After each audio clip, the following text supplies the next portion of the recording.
Las semilas de Nochebuena, lo que voy a contarte es real.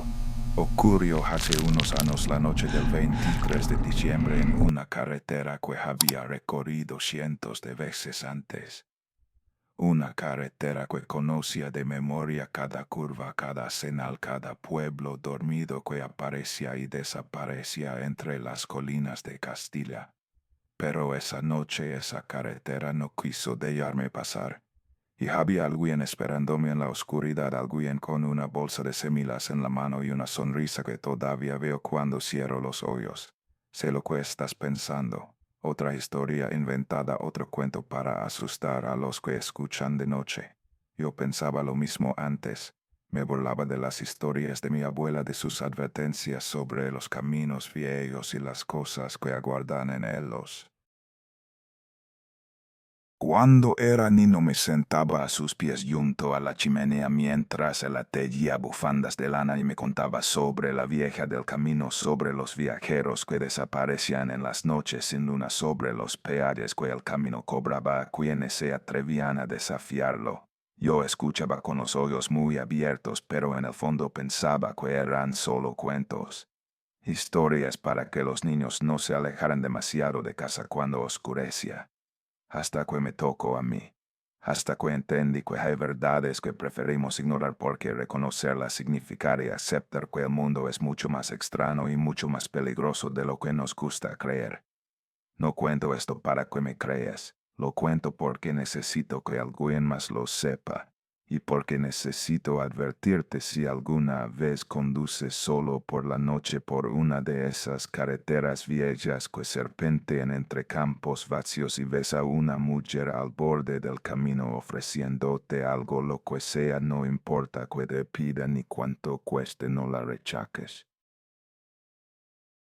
No cometas el mismo error que cometí yo. Mi nombre es Diego Martín Sánchez. Tenía 31 años cuando sucedió, aunque después de esa noche siento que envejecí una década entera. Trabajaba en una empresa de logística en las afueras de Madrid, en un polígono industrial cerca de Coslada, donde los camiones entraban y salían a todas horas y el aire siempre olía a gasoleo y cartón húmedo. Era uno de esos trabajos que te consumen el alma de lunes a viernes, pero que pagan lo suficiente para mantener un piso pequeño en Vallecas y un coche que funciona la mayor parte del tiempo. Un Renault Megane del 2015 azul oscuro con un rasguño en la puerta del conductor que me hice al rozar una columna en el aparcamiento del Mercadona y que nunca me moleste en reparar.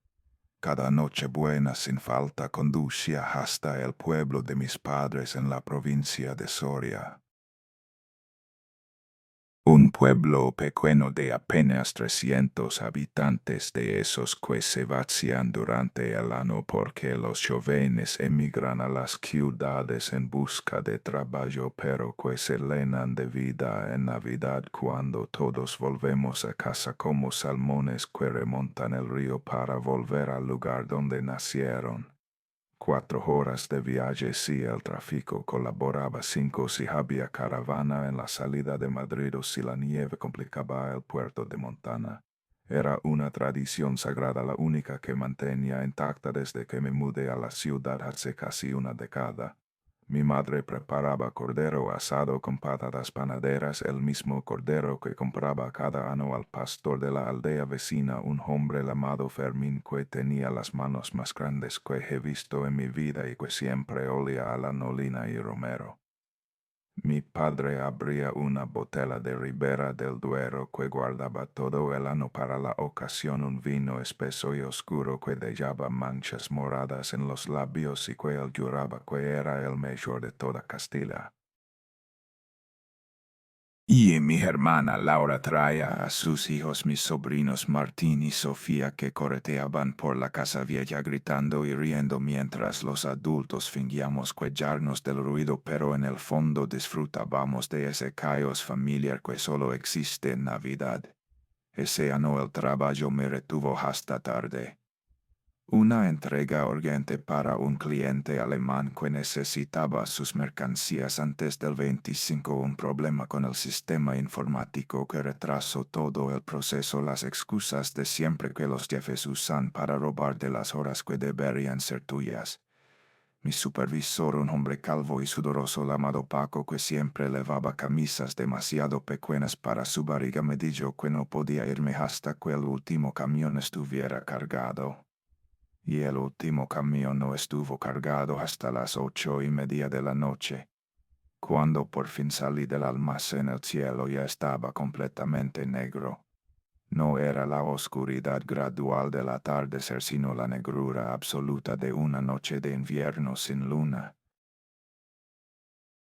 Las farolas del polígono industrial proyectaban charcos de luz amarillenta sobre el asfalto mojado y entre ellas reinaba una penumbra que parecía tragarse todo lo que tocaba. Las primeras estrellas parpadeaban entre las nubes dispersas, aunque pronto desaparecerían también engullidas por la masa de nubarrones que se acumulaba en el horizonte. Llamé a mi madre antes de arrancar el coche, sentado en el asiento del conductor con el motor apagado y la calefacción fría. Diego, cariño, es muy tarde. ¿Por qué no sales mañana temprano?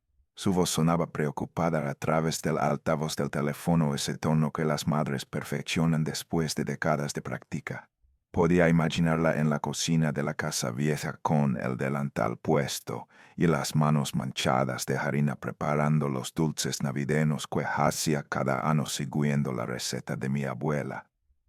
No te preocupes, mamá. Conozco la carretera de memoria. Llegaré antes de medianoche.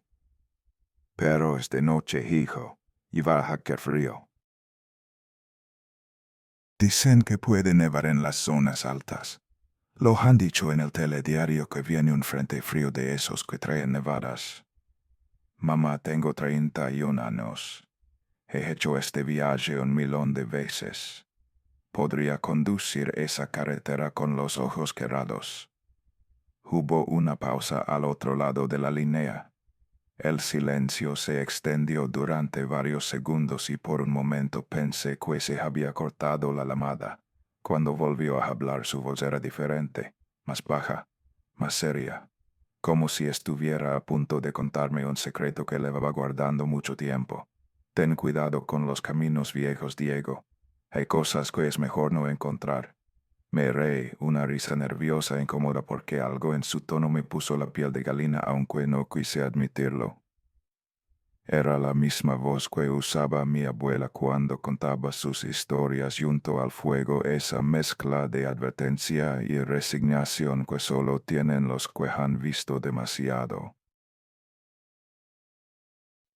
¿Desde cuándo crees en esas cosas, mamá? En las historias de la abuela. Desde siempre, hijo, desde siempre, solo que nunca te lo había dicho. Tu abuela sabía cosas que la gente de ciudad ha olvidado. Y yo también he visto cosas, Diego, en estos caminos, hace mucho tiempo antes de que tú nacieras. Quise preguntarle qué había visto, pero algo me detuvo. Quizás el miedo a confirmar lo que una parte de mí ya sospechaba. Quizás simplemente las ganas de llegar a casa y dejar atrás el agotamiento del día. Tendré cuidado, mamá, te lo prometo. Te amo cuando esté cerca. Colgué prometiendo amarla cuando estuviera a una hora de llegar. No sabía que pasarían horas antes de que mi teléfono volviera a tener señal. No sabía muchas cosas esa noche. El tráfico en la M40 era denso pero fluido, las luces rojas de los coches formando una serpiente brillante que avanzaba lentamente hacia las afueras de Madrid. Miles de personas como yo huyendo de la ciudad para reunirse con sus familias, cargando los maleteros con regalos envueltos en papel brillante y maletas llenas de ropa de abrigo. Puse la radio, una emisora que pasaba villancicos todo el mes de diciembre sin descanso. Feliz Navidad de José Feliciano, campana sobre campana, el tamborilero, los mismos temas de siempre que me transportaban a la infancia cuando mi padre me sentaba en sus rodillas frente al árbol de Navidad y cantábamos juntos mientras mi madre nos grababa con aquella cámara de video enorme que pesaba como un ladrillo. Desde Madrid atrás y tomé la auto hacia el norte. Los edificios fueron dando paso a naves industriales con letreros luminosos que anunciaban empresas de mensajería y almacenes de distribución, luego a campos abiertos donde la oscuridad se tragaba todo excepto los faros del coche. La temperatura exterior marcaba 3 grados y descendiendo, y el termómetro seguía bajando a medida que me alejaba de la ciudad y me adentraba en la meseta castellana. En el horizonte las nubes se acumulaban como montañas de algodón sucio presagiando la nevada que mi madre había mencionado. A la altura de Guadalajara decidí tomar el desvío hacia la carretera secundaria, la N211, una ruta que conocía desde que tenía 18 años y mi padre me enseñó a conducir en aquel viejo Seat Ibiza que olía a tabaco y ambientador de pino. Era más larga que la autopista, pero me ahorraba el peaje y, siendo sincero, disfrutaba del silencio de esos pueblos dormidos, de las casas de piedra con luces amarillas en las ventanas, de los campanarios que emergían de la niebla como centinelas de otro tiempo. Había algo reconfortante en esa ruta, algo que me conectaba con mis raíces, con las generaciones de mi familia que habían recorrido esos mismos caminos mucho antes de que existieran los coches o las autopistas. Los primeros 40 minutos transcurrieron sin incidentes. La carretera estaba prácticamente vacía, solo algún camión de reparto que adelantaba de vez en cuando con sus luces de emergencia parpadeando, sus enormes siluetas desapareciendo en la distancia como balenas que se sumergen en un océano negro. La radio seguía emitiendo villancicos, aunque la señal empezaba a fallar conforme me adentraba en zonas más rurales, la música interrumpida por ráfagas de estática que sonaban como respiraciones entrecortadas. Fue entonces cuando noté la primera señal de que algo no iba bien: el indicador de combustible. Recordaba perfectamente haber llenado el depósito esa mañana en la gasolinera Repsol cerca de mi piso, la misma donde siempre repostaba, porque el encargado, un ecuatoriano simpático llamado Luis, me daba café gratis mientras esperaba. 48 euros exactos, lo recuerdo porque me cuellé mentalmente del precio mientras el surtidor bombeaba litro tras litro de gasóleo en el depósito de mi Megane. Pero ahora, después de apenas una hora de viaje, la agulla marcaba menos de medio tanque. Imposible, matemáticamente imposible. El indicador estará averiado. Me dije en voz alta, como si escuchar mis propias palabras las convirtiera en verdad. Este coche tiene sus años, es normal que fallen cosas. La semana que viene lo llevo al taller y que lo revisen. No me detuve a comprobarlo. Ese fue mi primer error. El segundo aviso llegó 10 minutos después. Mi teléfono, que hasta entonces mostraba 3 barras de cobertura, de pronto mostró 0. La pantalla parpadeó una vez como si estuviera confundida y luego el icono de señal desapareció por completo. Intenté llamar a mi madre para decirle que iba bien, que ya había pasado Sigüenza y que calculaba llegar en un par de horas. Pero la llamada no conectó, ni siquiera el tono de espera. Solo silencio, ese silencio digital que es diferente al silencio real, más vacío, más artificial. Estas zonas rurales son así, me repetí guardando el teléfono en el soporte del salpicadero. La cobertura es irregular. Movistar nunca ha funcionado bien en estas montañas. Cuando llegue al próximo pueblo tendré señal. Pero el próximo pueblo no aparecía. Llevaba 20 minutos sin ver una sola casa, un solo cartel, una sola luz que no fuera mis propios faros.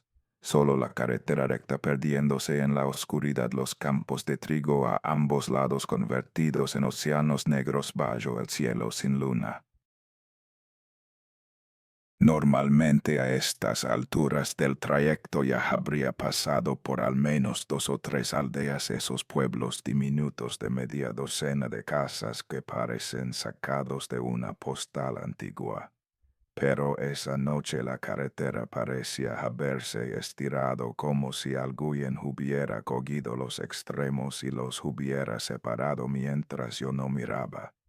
La tercera señal fue la más difícil de ignorar. Empecé a sentir que alguien me observaba. No había nadie en el asiento trasero, lo comprobé mirando por el retrovisor 1, 2, 3 veces. Estaba completamente solo en el coche con el cinturón de seguridad cruzándome el pecho y las manos firmemente agarradas al volante. Pero la sensación persistía, un hormigueo en la nuca que se negaba a desaparecer, una presión en el pecho que no tenía nada que ver con el cinturón, como si unos hoyos invisibles siguieran cada uno de mis movimientos desde algún lugar que no podía identificar. Era la misma sensación que tenía de niño cuando vayaba al sótano de la casa de mis abuelos a buscar leña y estaba seguro, absolutamente seguro de que había algo en la oscuridad detrás de mí. Cansancio, me dije frotándome los ojos con una mano mientras la otra mantenía el volante recto.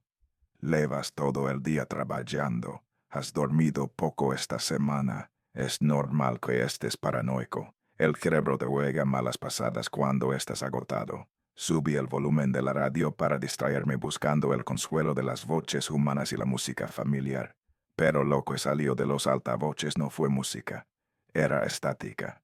Un ruido blanco constante penetrante que parecía meterse dentro de mi cabeza y hacer vibrar algo detrás de mis ojos. No era la estática normal de una emisora mal sintonizada. Era algo más denso, más orgánico, como el sonido de 1000 voces susurrando al mismo tiempo en un idioma que no podía entender. Apagó la radio de golpe con un movimiento brusco que casi me hace soltar el volante. El silencio que siguió fue peor. Un silencio tan absoluto que podía escuchar el latido de mi propio corazón retumbando en mis oídos, el roce de mis manos sudorosas sobre el plástico del volante, el susurro del motor y el siseo de los neumáticos sobre el asfalto mojado. Ningún otro sonido. Ni viento agitando los árboles, ni animales nocturnos moviéndose entre la maleza, ni el rumor lejano de otros vehículos. Como si el mundo entero se hubiera quedado mudo, como si alguien hubiera pulsado el botón de silencio en el mando, a distancia del universo. Apreté el acelerador decidido a salir de esa zona lo antes posible. El velocímetro subió a 100, 110, 120. El motor protestó ligeramente ante la demanda repentina de potencia, pero respondió. Los campos pasaban a mi lado como manchas borrosas, formas oscuras que podrían haber sido cualquier cosa: árboles, rocas, edificios abandonados, criaturas agazapadas esperando el momento de saltar. Pero la sensación de estar siendo observado no desaparecía. Si acaso se intensificaba con cada kilómetro que dejaba atrás. Entonces la vi, una luz roja en el horizonte. Al principio pensé que era otro coche, quizás las luces traseras de un camión que iba en mi misma dirección. El alivio me inundó como una ola cálida. Otro vehículo significaba que no estaba solo, que la carretera seguía siendo una carretera normal, que el mundo no se había vuelto loco mientras yo conducía. Pero a medida que me acercaba la forma se volvió más clara, más definida. No era un vehículo. Era un letrero luminoso, esas letras de neón que anuncian las gasolineras en las carreteras secundarias, brillando en la oscuridad como un faro para los viajeros perdidos. El alivio que sentí fue casi físico, como si me quitaran un peso de los hombros que no sabía que estaba cargando. Una gasolinera significaba civilización, y quizás un empleado aburrido que podría indicarme dónde estaba y confirmar que no me había perdido. Quizás incluso una máquina de café caliente para espantar el frío y el cansancio que se habían instalado en mis huesos. Reduje la velocidad y me desvié hacia la entrada a los neumáticos creyendo sobre la grava suelta del arquen. Lo primero que noté fue lo vieja que parecía la estación. El letrero decía «Estación de servicio» en letras rojas descoloridas por décadas de sol y lluvia, con la E inicial casi apagada parpadeando espasmódicamente como un hoyo que intenta mantenerse abierto.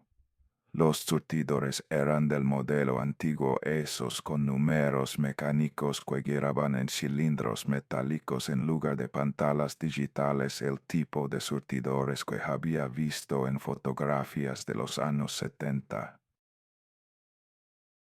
Había dos, uno a cada lado de un islote de cemento agrietado donde las malas hierbas crecían entre las yuntas como dedos verdes que intentaban escapar de la tierra.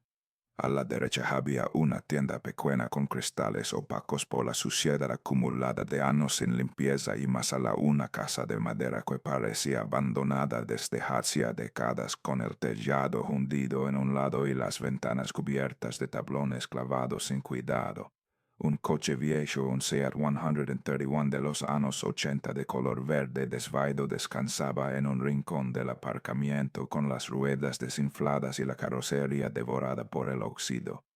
Era el tipo de coche que mi padre habría conducido cuando era joven, antes de que yo naciera, antes de que el mundo se llenara de airbags y pantallas táctiles.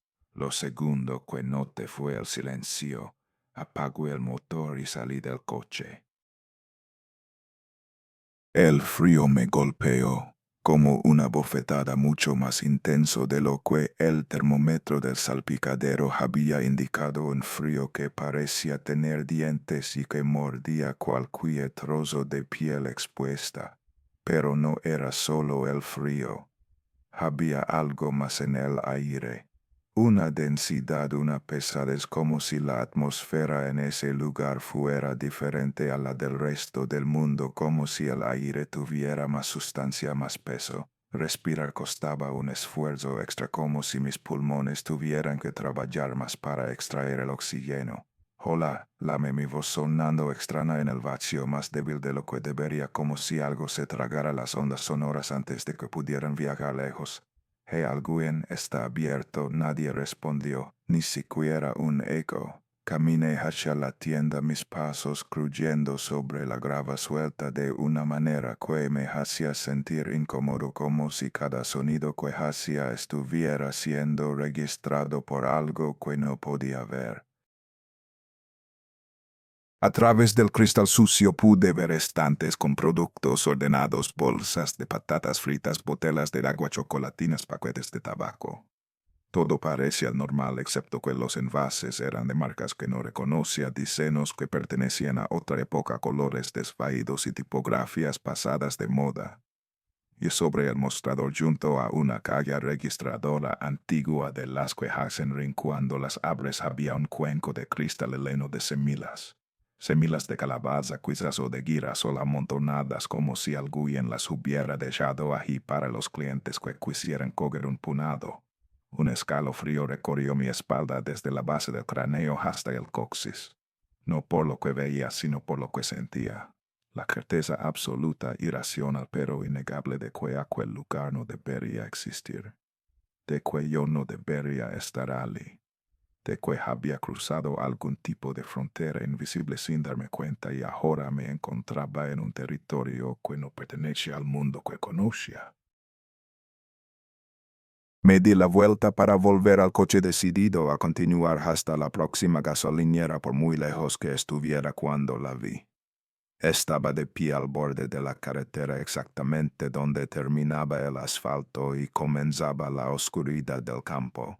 Una mujer, alta, más alta de lo que una mujer de su edad debería ser, quizás 1,80 m o más.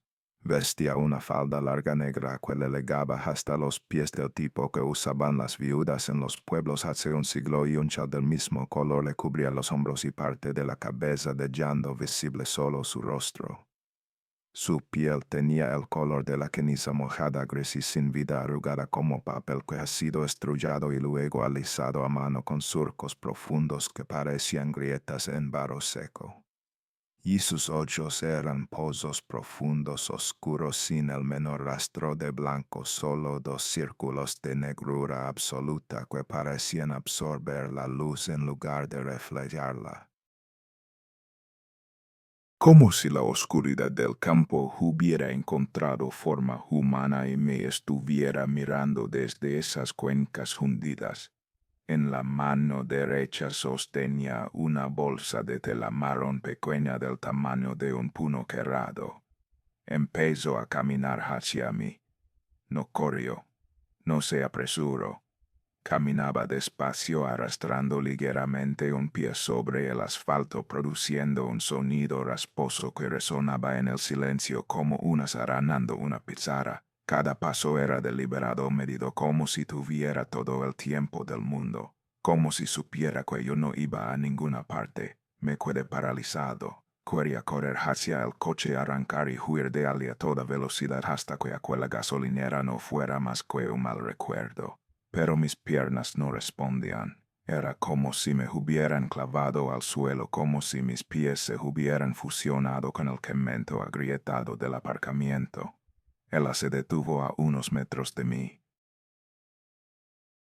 lo suficientemente cerca para que pudiera ver cada detalle de su rostro, cada arruga, cada mancha oscura en su piel grisácea.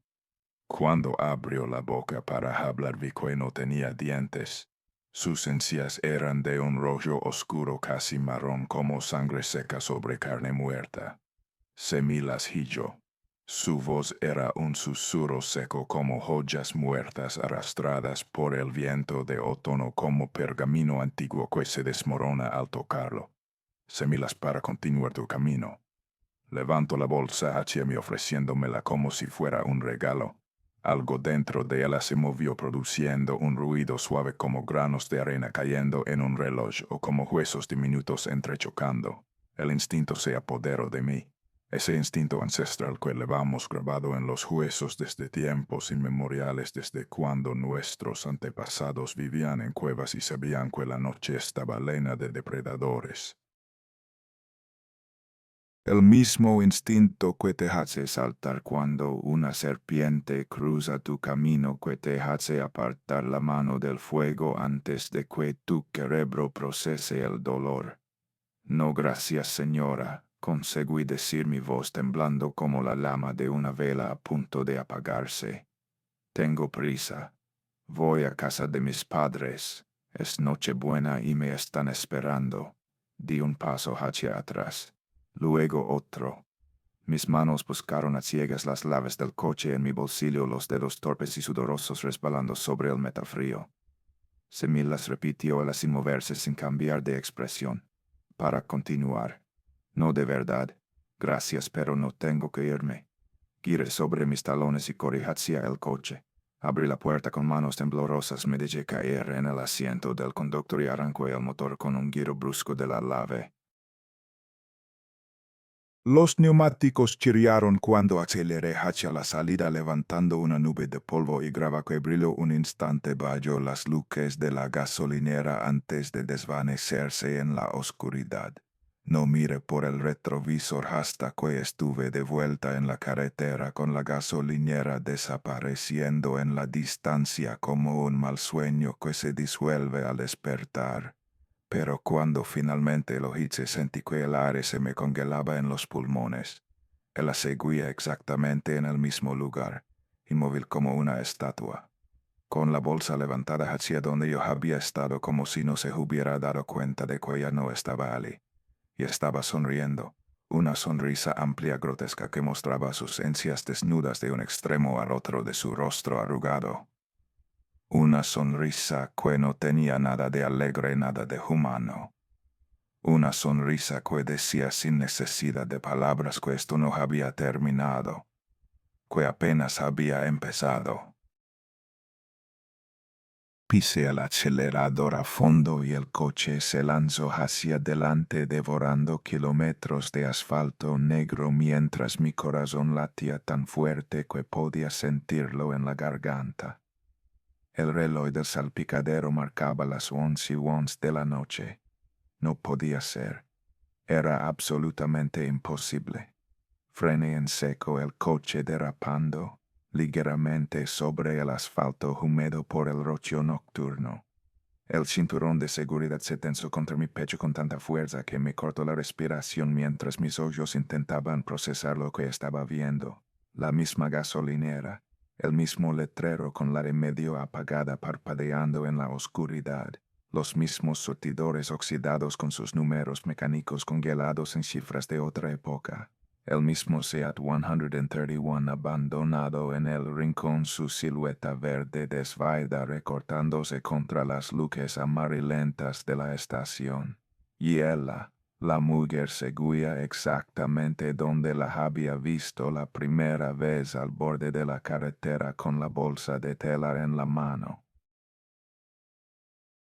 Pero había algo diferente. Su postura era la misma, su ropa era la misma, pero ahora no me ofrecía las similas.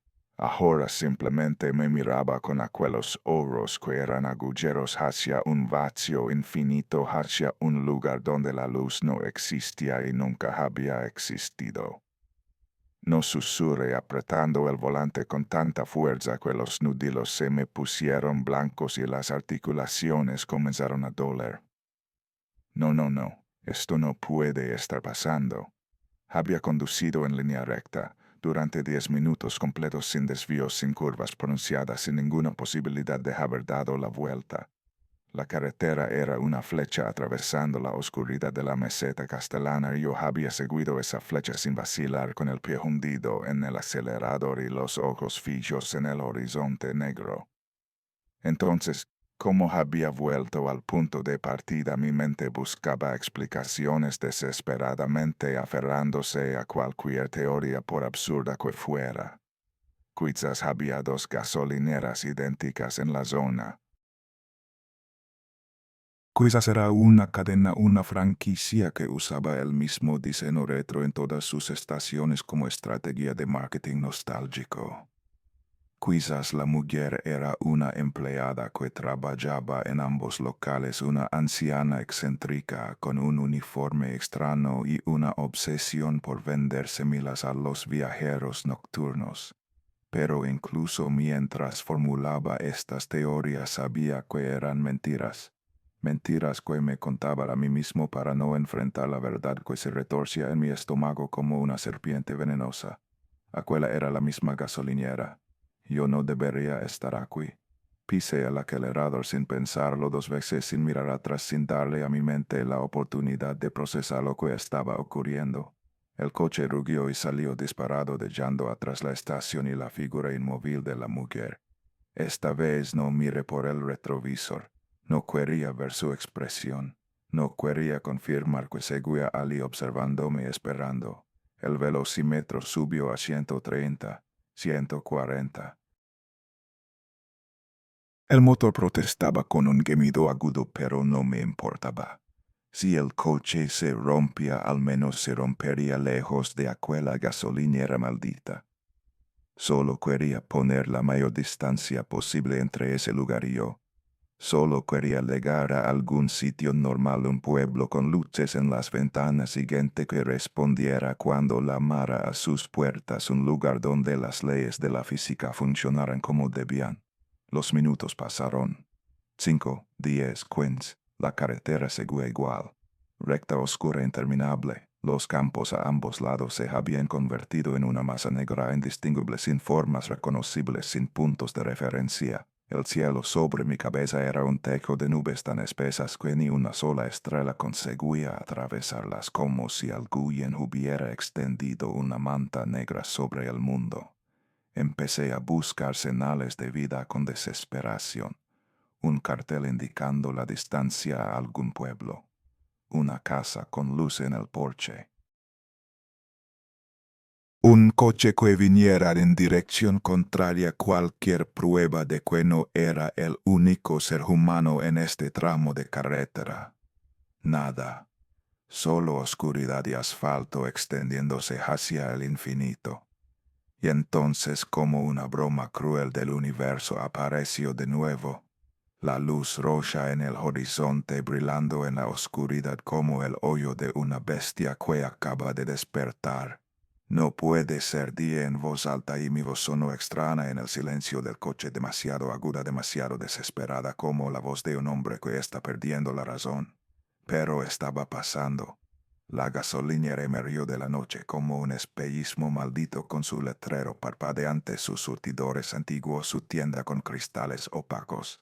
Esta vez la mujer no estaba al borde de la carretera. Estaba más cerca. Había avanzado unos metros hacia el centro del aparcamiento y aunque no se movía, aunque permanecía tan inmóvil como una estatua de cera en un museo de horrores, su proximidad me heló la sangre. Era como si cada vez que yo completaba uno de estos bucles imposibles él ganara terreno, como si estuviera acercándose a mí poco a poco con una paciencia que no pertenecía al mundo de los vivos, la paciencia de algo que lleva esperando siglos y puede esperar siglos más. El pánico se apoderó de mí, un pánico visceral que borraba todo pensamiento racional. Giré el volante bruscamente hacia la izquierda, alejándome de la gasolinera, adentrándome en un camino de tierra que no había visto antes. Las ruedas del coche protestaron sobre la superficie irregular, rebotando en los baches, levantando nubes de polvo que los faros convertían en fantasmas dorados danzando en la oscuridad. No me importaba a dónde levara ese camino, solo quería escapar. Solo quería romper el bucle, encontrar la grieta en esta trampa y escapar a través de ella como agua que encuentra un agujero en una presa. El camino serpenteaba entre campos vacíos donde nada crecía, bordeando una acequia seca cuyo lecho estaba agrietado como piel de reptil y pasando junto a un molino de piedra que se alzaba contra el cielo como el esqueleto de un gigante dormido. Conduye durante lo que me parecieron horas, aunque el reloj del salpicadero seguía marcando las 11:11, los mismos números que había visto cuando dejé la gasolinera por primera vez, como si los dígitos se hubieran quedado atascados, congelados en ese momento. Las 11:11. El reloj estaba congelado. El reloj está roto, me dije, aunque las palabras sonaron huecas incluso para mis propios oídos, como monedas falsas cayendo sobre un mostrador. Solo es un falo eléctrico. Este coche tiene sus años. Es normal que fallen cosas. Pero no era normal. Nada de lo que estaba ocurriendo era normal. El camino de tierra terminó abruptamente en una explanada de grava. Frené mirando a mi alrededor con ojos frenéticos, tratando de orientarme. A mi izquierda había un campo de girasoles marquitos, sus cabezas negras inclinadas hacia el suelo como penitentes en oración, como un ejército de muertos que se negaban a caer. A mi derecha una hilera de chopos desnudos formaba una barrera contra el viento inexistente, sus ramas peladas como dedos huesudos señalando hacia el cielo vacío. Y frente a mí estaba la carretera principal. Y al otro lado de la carretera, brillando con su luz enferma, estaba la gasolinera. Un grito escapó de mi garganta. Un sonido que no reconocí como propio, mezcla de frustración, terror y una desesperación tan profunda que parecía venir de algún lugar más allá de mi cuerpo, de algún rincón del alma donde guardamos los miedos más primitivos. Había tomado un camino completamente diferente. Había conducido en dirección opuesta.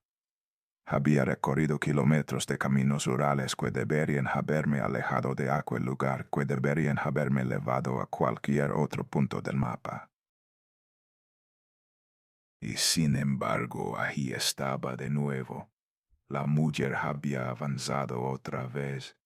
Ahora se encontraba junto al surtidor más cercano a la carretera, a menos de 20 metros de donde yo estaba. Su mano seguía extendida sosteniendo la bolsa de tela como una ofrenda y aunque no podía ver su expresión a esa distancia sabía que seguía sonriendo.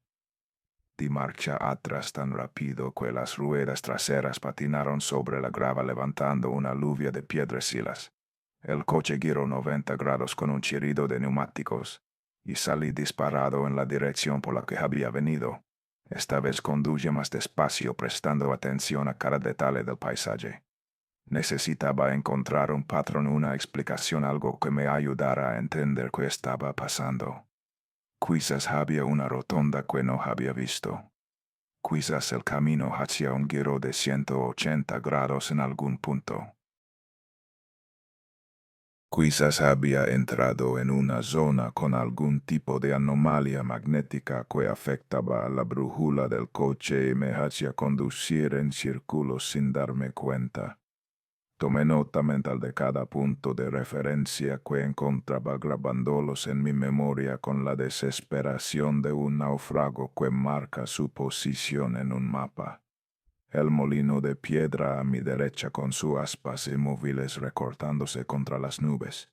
Un abrevadero de cemento junto a la acequia lleno de joyas podridas y agua estancada.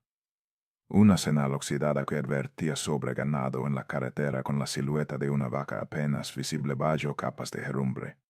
Un cruce con otro camino de tierra que se perdía entre las colinas hacia algún destino desconocido. Giré a la izquierda en el cruce alejándome de la dirección en la que había visto la gasolinera. El nuevo camino era más estrecho, apenas lo suficientemente ancho para un solo vehículo con surcos profundos llenos de agua fangosa que hacían vibrar el coche. 10 minutos de conducción agónica por aquel sendero infernal. 20 minutos, 30. Y entonces el camino terminó. No en otra carretera, no en un pueblo. No en ningún lugar que tuviera sentido dentro de las leyes de la geometría y la física. Terminó en el aparcamiento de la gasolinera. Me quedé inmóvil con el motor en marcha, incapaz de procesar lo que estaba viendo. Había conducido en línea recta. Había tomado un desvío a la izquierda, había recorrido kilómetros de caminos rurales, y sin embargo ahí estaba de nuevo, la misma gasolinera, el mismo letrero, los mismos surtidores. La mujer se había movido otra vez, ahora estaba junto al coche abandonado, el Seat 131 oxidado, acariciando el capó con una mano huesuda mientras me miraba con aquellos ojos vacíos. Y en su boca algo había cambiado. Pequeños brotes blancos emergían de las encías como semillas germinando en carne viva, convirtiéndose en dientes diminutos y afilados que llenaban su boca en hileras superpuestas. Algo dentro de mí se quebró. No fue un quiebre dramático con gritos y lágrimas y gestos teatrales. Fue más bien un chasquido silencioso, como cuando se rompe una rama seca bajo el peso de la nieve. Una parte de mi mente, la parte racional que había estado luchando por encontrar explicaciones lógicas, simplemente dejó de funcionar. Se apagó como una bombilla fundida. Lo que quedó fue el miedo, puro primitivo absoluto. Apago el motor, apago los faros. Me quedé sentado en la oscuridad del coche con la única luz proveniente del resplandor enfermizo de la gasolinera filtrándose a través del parabrisas. Miré el reloj del salpicadero. 11:11 seguía congelado. El tiempo no avanzaba, o quizás el tiempo no existía en aquel lugar. Quizás había cruzado algún umbral invisible y ahora me encontraba fuera del flujo normal de la realidad, atrapado en un momento que se repetía eternamente. Un pensamiento me golpeó con la fuerza de un puñetazo en el estómago. ¿Y si nunca podía salir? ¿Y si estaba condenado a repetir este bucle para siempre? A conducir por carreteras que no llevaban a ninguna parte solo para terminar una y otra vez frente a esta gasolinera maldita mientras aquella mujer se acercaba cada vez más. El pánico amenazaba con desbordarme. Sentía las lágrimas acumulándose en mis ojos, el temblor extendiéndose desde mis manos hasta mis brazos, hasta mis hombros, hasta todo mi cuerpo. Quería gritar, quería llorar, quería despertar de esta pesadilla y descubrir que me había quedado dormido en el sofá de mi piso en Madrid con la televisión encendida y los restos de la cena fría sobre la mesa. Pero esto no era un sueño. Los sueños no se sienten así. Los sueños no tienen este nivel de detalle, esta consistencia aterradora. En los sueños las cosas cambian cuando no las miras. En los sueños puedes darte cuenta de que algo está mal y forzarte a despertar. Esto era real. Encendí el motor de nuevo. Esta vez probé algo diferente, algo desesperado. Puse el coche en marcha atrás. Si no podía avanzar, quizás podía retroceder.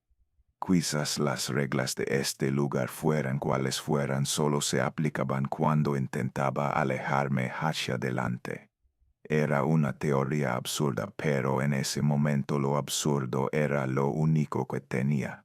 Giré en mi asiento mirando por la luneta trasera y empecé a retroceder.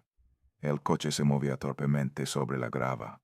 Retrocedí 10 metros, 20, 30. La gasolinera seguía allí frente a mí exactamente a la misma distancia. No me estaba alejando. Por más que retrocediera, la distancia entre el coche y la estación no cambiaba. Era como intentar alejarse de alguien en una quinta de correr. Los pies se movían, el esfuerzo era real, pero el destino permanecía inmóvil burlándose de todos mis intentos. Solté el volante y dejé que el coche se detuviera. La mujer había avanzado de nuevo. Ahora estaba a menos de 10 metros del lugar donde yo me encontraba. Podía ver su rostro con claridad bajo la luz de los fluorescentes, y aquellos brotes en sus encías habían crecido convirtiéndose en dientes que no pertenecían a ningún ser humano, hileras de colmillos diminutos que brillaban con un resplandor húmedo. Y entonces hizo algo que me heló la sangre en las venas. Levantó una mano huesuda y señaló hacia mi coche. No hacia mí, hacia el coche. Seguí la dirección de su dedo y miré el salpicadero. El indicador de combustible estaba casi entero. La agulla descansaba sobre la línea roja, temblando ligeramente como si también tuviera miedo. Si me quedaba sin gasolina, aquí estaría atrapado, completamente atrapado, sin posibilidad de huir, sin posibilidad de buscar ayuda, sin nada que me separara de aquella mujer excepto las puertas del coche y un puñado de cristales que de pronto me parecían terriblemente frágiles. La desesperación me hizo actuar sin pensar. Arranqué el coche, lo puse en primera y aceleré directamente hacia la carretera, pasando junto a la mujer a toda velocidad.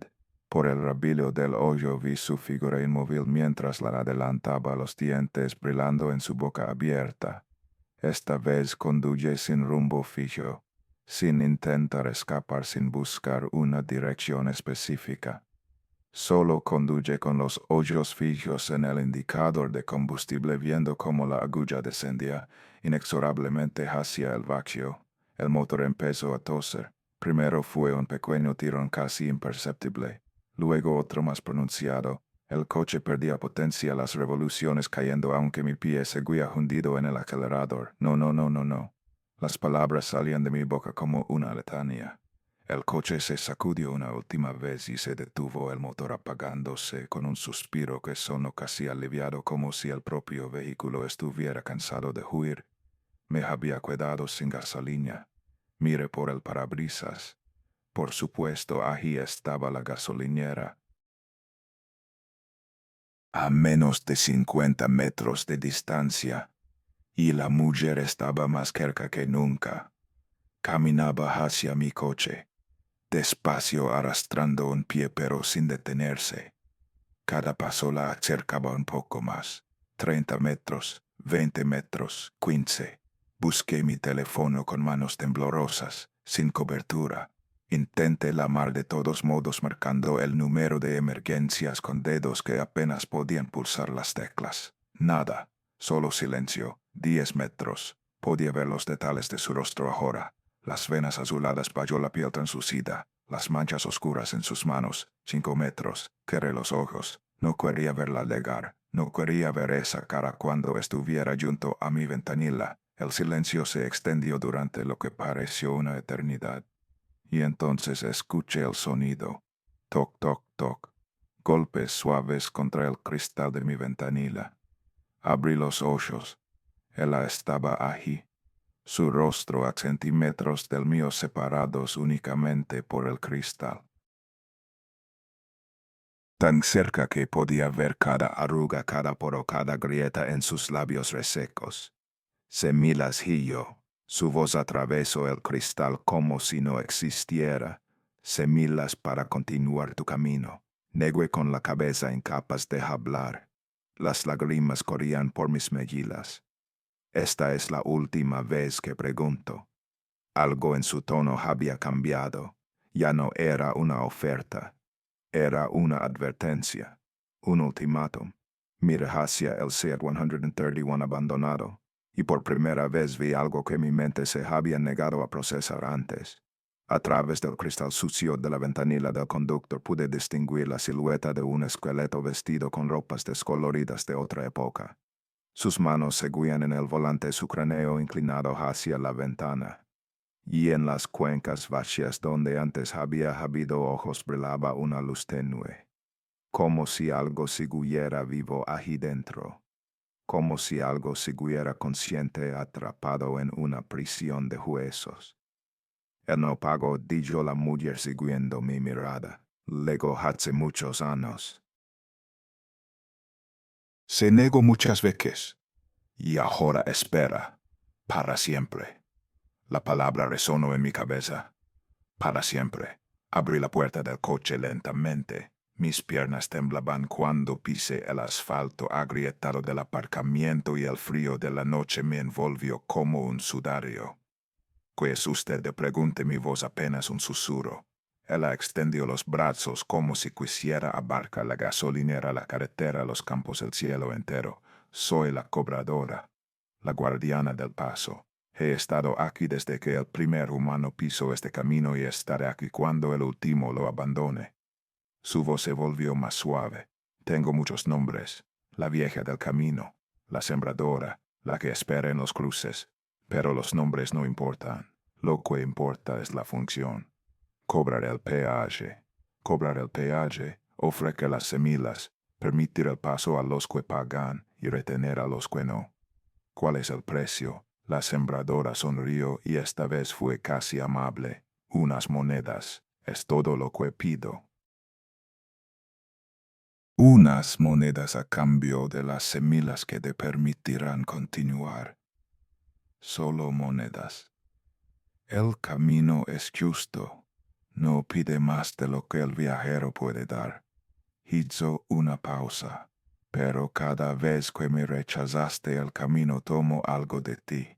Tiempo principalmente. Algunos años de tu vida por cada negativa. ¿Cuánto tiempo me ha quitado? ¿Cuántas veces me rechazaste? Intenté recordar. La primera vez cuando la vi en el borde de la carretera. Luego cada vuelta del bucle. 5 veces. 5 rechazos. 5 años. 5 años de mi vida desaparecidos en una noche. Pero aún puedes continuar, dijo la sembradora. 5 años es un precio alto, pero no es el final. Paga el peaje ahora, acepta las semillas y el camino te dejará ir. Una vida 5 años más corta. Una vida al fin y al cabo. Más de lo que él puede decir. Señaló hacia el esqueleto en el Seat 131. De acuerdo, dije finalmente. Pagaré, que tengo que hacer. Dame tu mano. Extendí la mano derecha, palma hacia arriba. La sembradora colocó la bolsa de semillas en mi palma. Era sorprendentemente pesada y estaba caliente. Un calor que venía del interior como si las semillas tuvieran su propio latido. Ahora el pago. Busqué en mis bolsillos. Encontré un puñado de monedas sueltas. Esto es suficiente. Ella asintió. Dejé caer las monedas en su mano. En el momento en que el metal tocó su piel sentí una descarga que recorrió mi brazo, atravesó mi pecho. Fue como si algo dentro de mí se reorganizara. Las monedas desaparecieron absorbidas por su carne. El trato está hecho, el camino te dejará pasar, y mientras hablaba su rostro comenzó a cambiar, las arrugas se suavizaron, la piel gris adquirió un tono más cálido, los dientes se retrayeron. En cuestión de segundos se había transformado en una mujer de mediana edad con cabello oscuro y ojos que aunque seguían siendo negros ya no parecían pozos sin fondo. Esto es lo que tomo, dijo su voz ahora más clara. El tiempo de los que pagan, lo uso para mantenerme, para seguir haciendo mi trabajo. Me di la vuelta hacia el coche, pero algo me detuvo. El hombre del SEAT. ¿Hay alguna manera de ayudarlo? Hay una manera, pero tendrías que pagar su deuda además de la tuya. ¿Cuánto? Él me rechazó muchas veces, muchos años. Miré hacia el esqueleto brillante. Te quedas atrapado en ese coche. Podría liberarlo, pero no lo hice. Lo siento, susurré. Lo siento mucho. El resplandor en el cráneo parpadeó una vez, como un asentimiento, o como una lágrima que ya no podía caer. Subí al coche. Giré la llave. El motor arrancó. El indicador de combustible señalaba un cuarto de tanque. Salí del aparcamiento. Esta vez no miré hacia atrás. La carretera se extendía ante mí recta y oscura pero diferente. Ya no sentía la presión de antes. El aire olía a campo, a tierra húmeda, a vida. Sonidos nocturnos llenaron el silencio, el canto de un búho, el rumor del viento, el ladrido lejano de un perro. El mundo había vuelto. Conduje durante media hora sin ver la gasolinera de nuevo. Pasé junto a carteles que anunciaban pueblos cenales que indicaban la distancia hasta Soria. La radio volvió a funcionar. Villancicos navideños llenaron el habitáculo. El teléfono vibró. 5 llamadas perdidas de mi madre. Las 11:43 de la noche. El tiempo había vuelto a fluir. Llegué a casa de mis padres poco después de la 1 de la madrugada. Mi madre me esperaba en la puerta. Diego, hijo, por fin. Me abrazó con fuerza. Estoy bien, mamá. Estoy aquí. Tienes mala cara. Seguro que no te ha pasado nada. Solo cansancio. Pero cuando pasé frente al espejo del recibidor me detuve. Mi pelo que esa mañana había sido completamente negro ahora tenía una franja blanca en la sien derecha. Y había arrugas finas alrededor de mis ojos. 5 años. El precio de mis rechazos estaba escrito en mi rostro. Esa noche, después de que todos se fueron a dormir, subí a mi antigua habitación y saqué la bolsa de semillas. Desaté el cordel y abrí la bolsa. Semillas de calabaza tostadas doradas, completamente normales, pero había algo más en el fondo, un papel doblado amarillento. Lo desdoblé. Has pagado el peaje de esta noche, pero el camino tiene memoria. Cada vez que viajes de noche recuerda que cosas que esperan en la oscuridad, y no todas son tan amables como yo. Cuenta las semillas, hijo. El número te dirá cuántos años te quedan. La sembradora, con manos temblorosas, volqué las semillas sobre la cama y empecé a contar. 1, 2, 3, 4, 5. Cuando terminé me quedé mirando el número. 32 semillas, 32 años. Guardé las semillas de vuelta en la bolsa y la metí en el cajón de la mesilla de noche. Me tumbé en la cama y miré el techo. 32 años. Y en algún lugar de una carretera oscura un hombre que no había querido pagar seguía atrapado en su coche consciente pero inmóvil esperando una liberación que quizás nunca llegaría. Han pasado 5 años desde aquella Nochebuena. Cada mañana al despertar voy al cajón de la mesilla y cuento las semillas. El primer año seguían siendo 32.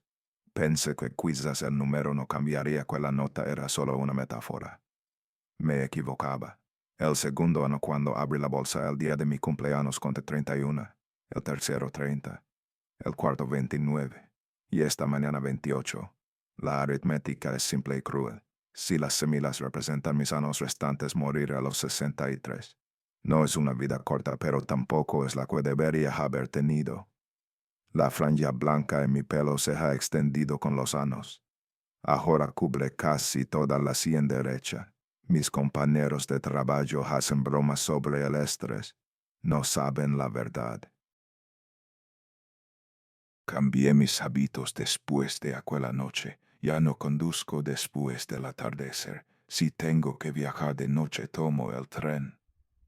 Mis amigos se burlan de mí, dicen que me he vuelto paranoico. Pero ellos no han visto lo que yo he visto. Hace 3 semanas algo cambió. Era un miércoles por la noche. Estaba en mi piso de Madrid viendo la televisión cuando escuché un sonido que me heló la sangre. Toc, toc, toc, golpes suaves en la ventana de mi dormitorio. Vivo en un 5º piso. Caminé hacia el dormitorio. La ventana estaba cerrada, las cortinas corridas, pero detrás de la tela podía ver una sombra, una silueta que no debería estar a 15 metros del suelo. Toc, toc, toc. No abrí las cortinas. Me quedé paralizado mientras la sombra permanecía inmóvil, esperando. Después de lo que pareció una eternidad, la sombra se desvaneció, pero antes de desaparecer escuché algo, un susurro que atravesó el cristal. Nos veremos pronto, Higo. No he dormido bien desde entonces. Cada noche antes de acostarme reviso las cerraduras. Dejo una luz encendida en el pasillo y cuento las semilas. Ayer cuando abrí la bolsa encontré algo diferente. 27 semilas. Una menos que el día anterior. Pero mi cumpleaños no es hasta dentro de 3 meses. No sé qué significa. Lo que sé es que la sembradora dijo que volvería. Y las semilas sugieren que ese momento está cada vez más cerca. Esta es mi historia, la historia de la noche en que conocí a la sembradora, la guardiana de los caminos viejos, la cobradora de peajes que eleva 1000 años esperando en la oscuridad. No la cuento para que me crean. La cuento porque necesito que alguien más lo sepa. Y porque necesito advertirles. Si alguna vez viajan de noche por una carretera solitaria, especialmente en estas fechas, especialmente cuando la luna está oculta y las estrellas duermen, presten atención. Miren bien las gasolineras que encuentren en el camino.